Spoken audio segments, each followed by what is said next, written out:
It all started with a deafening crash against my front door. It was 10 p.m., and I was in bed, trying to get to sleep.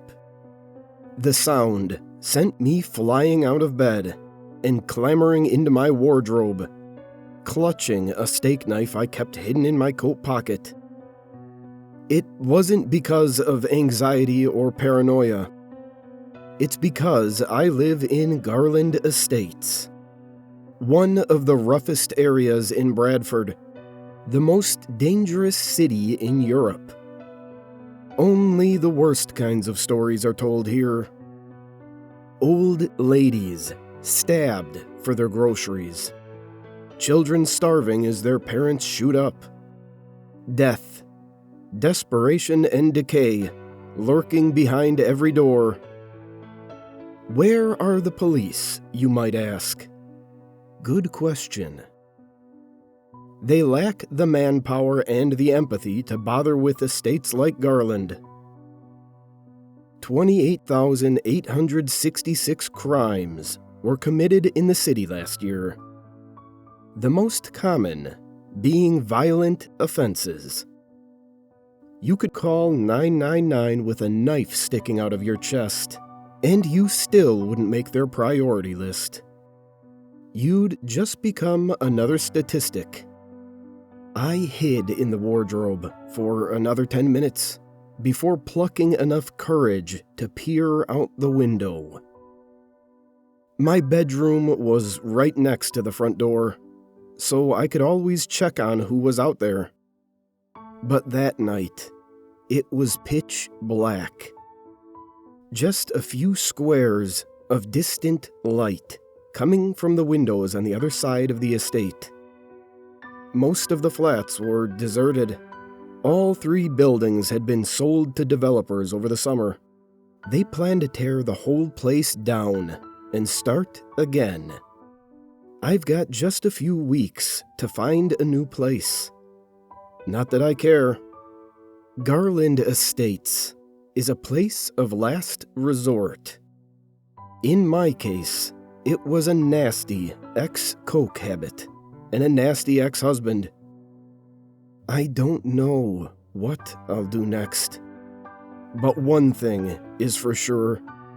I'd rather be homeless than spend another night in this place of rot. The next evening, there was a knock at the door. A hurried rat-tat-tat that cut through the silence of the house like a machine gun. I held my breath and switched off my phone, hiding in the darkness. Like my mom always said, you only get bad news after 9 p.m. The motion-controlled hallway light switched on, casting white light through the fabric of my curtains. I remained motionless, staring at the distorted shadows cast against my wall. There wasn't the usual shadow of someone standing by the door, but there was a second knock. This one even faster. I pulled the duvet over my head, crushing it against my face. Maybe if I tried hard enough, I'd disappear. The hallway light switched back off, and I thought maybe I had. Total darkness. I slowly leant upwards, straining my neck and listening for any noises from outside. It was silent, but only for a moment. A frustrated thud rang out from the door. It was short and sharp, sending me back under the covers. I don't remember falling asleep. I kept the knife under my pillow, just in case. It started again the next night, but I was already prepared. In the dark, knife in my hand. There was a knock at the door. The hallway light switched on, but this time, there was a voice. It was stern, but polite, southern and a bit posh. She called me by my full name. She was with the police. They needed to come in and talk. My father had been in a serious accident. If you were in my shoes, you'd probably answer the door. The problem was, my dad had died when I was 6. He'd overdosed at his friend's house. I never visited the grave. Another knock. The voice was getting frustrated, but tried to hide it beneath professional politeness. I was desperate to take a look, to see who was out there. But the curtains would be too obvious. They'd see I was in there, and the knocking would never stop. The only way to get a good look at them without arousing suspicion would be to check through the peephole. I crept out of bed and shuffled into the hallway, avoiding the stark light. There was another knock at the door. I froze on my hands and knees, stuck in the prayer position. The woman pleaded that I come to the door and talk to her. She knew I was in there. Cautiously, I rose to my feet, my gaze fixed on the peephole. I leaned forward, aligning my eye with the small lens. My vision was warped by a hairline crack in the lens that broke the hallway into jagged fragments. I imagined a stern face looking back at me, with sharp features and piercing yet gentle eyes. But there was no one. The hallway was completely deserted, except for a single leaf blowing in the breeze. I prayed that the police officer had just given up and left, that there was an answer to all of this. For the rest of the night, I sat bolt upright, gently rubbing the jagged blade of the steak knife across my knuckles. The occasional thud against the door kept me awake until the morning. I called the police, and they told me there were no records of sending an officer to my address. The voice explained that it was probably some kids pulling a stupid prank. I furiously disagreed, demanding they send someone out. The voice let out a long and hopeless sigh, and I threw the phone against the wall. When the knocking came again, I screamed at it to leave me alone. A lilting Irish voice came through the door. It was my neighbor from across the estate. A young guy with gormless eyes but a nice smile. We'd spoken a few times in the battered lift on the way to work, chatting about the weather and the sorry state of the place. His voice was high-pitched, anxious. He apologized for calling on me so late, but someone had been knocking at his door for the past few nights, and he wanted to know if it had also happened to me. I crept into the hallway and, against my better judgment, told him that I had. He thanked God, told me he'd tried calling the police, but they'd fobbed him off. I felt a rush of relief. Maybe, just maybe, I wasn't going crazy. Or at least, I wouldn't be alone in my insanity. He asked if he could come inside so we could make a plan together. But when I looked through the peephole, all I saw was black. My stomach dropped. I asked if he was covering the lens. He told me that there was some kind of black substance wiped across my door, like tarmac. Every door in the estate was covered in it. He began to sound panicked again, knocking on the door. He called out my name, begging to be let in, convinced that something was out there with him, moving in the shadows. His voice cracked with desperation, but something didn't add up. As hard as I tried, I didn't remember ever telling him my name. I left him begging at the door and crept back into my bedroom. I crawled to the curtains and gently pulled them aside, desperate to see my lanky, lovable neighbor standing outside. But under the flickering fluorescent light of the hallway, there was nothing.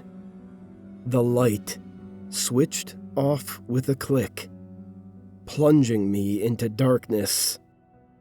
3 loud slams rattled my front door. 1, 2, 3, then silence. When the sun rose the next day, I knew I wouldn't be able to leave the house. I couldn't trust the outside. Between the hours of sleepless nights and the adrenaline pumping through my veins, my reality was crumbling before my eyes. I shuffled around my dingy flat in a disassociated state, deciding whether it really was daytime or if I was going insane. I accidentally poured boiling water over my hand while trying to make a cup of tea. It took a few seconds for me to notice, and by then, it was too late. Bloated blisters erupted across the top of my hand, yellow and full of pus. As I stared down at the mess, a numbness settled over me, not just in my boiled skin, but deep within. The smashed remains of my phone ruled out any chance of calling the police. Even if I could call them, would I dare do it? How could I know it was really them? Whatever was knocking at my door had to die. I couldn't live like this for much longer. I'd already considered the alternative. It would be easy to climb out the back window and enjoy a few seconds of wind rushing through my hair, followed by eternal darkness. It was decided. This was going to be the final night I heard the knocking, one way or the other.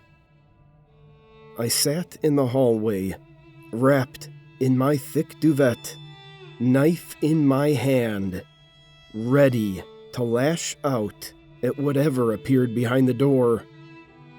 There was a knock. I placed my hand on the door handle, ready to swing it open and attack. But something stopped me. The hallway light remained extinguished. A voice came from the other side of the door. Its words were timid, barely above a whisper. A little boy. He told me that his dad was drunk and had locked him out of his flat. He was scared, tired. My heart thundered in my chest as I screamed at him to go away, pleaded that he leave and never return. He asked if I could call his mom. It was way past his bedtime, and he had school in the morning. It was so dark out there.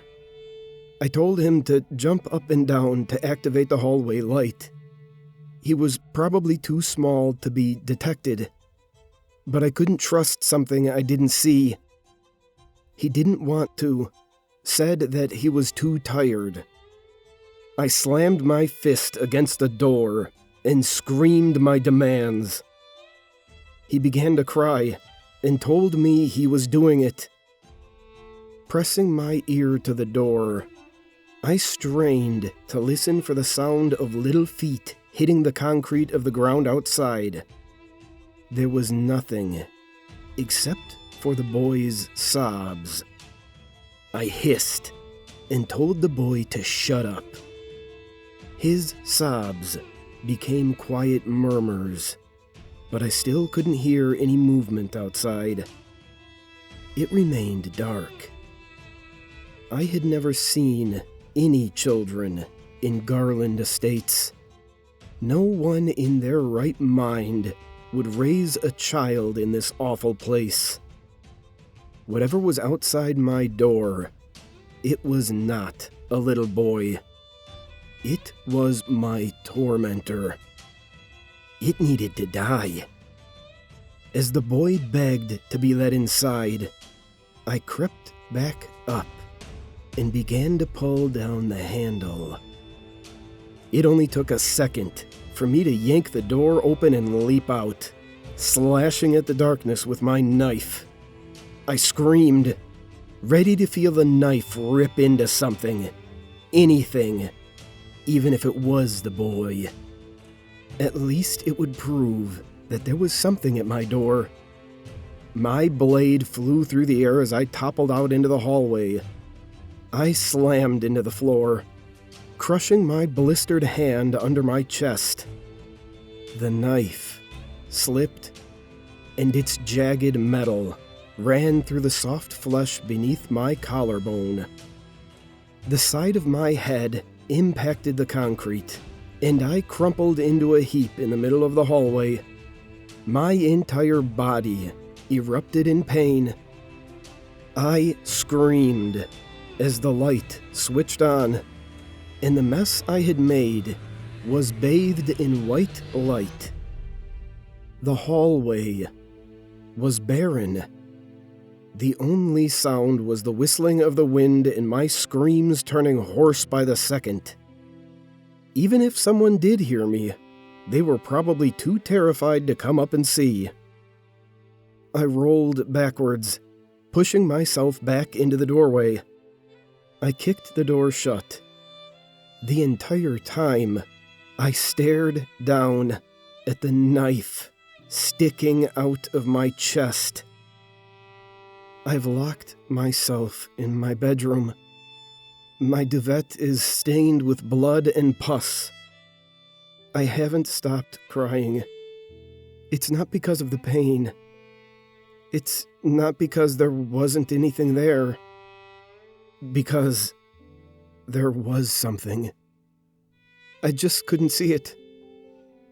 When I opened the door, I'd let it in. Now, it's knocking on my bedroom door, begging to come closer.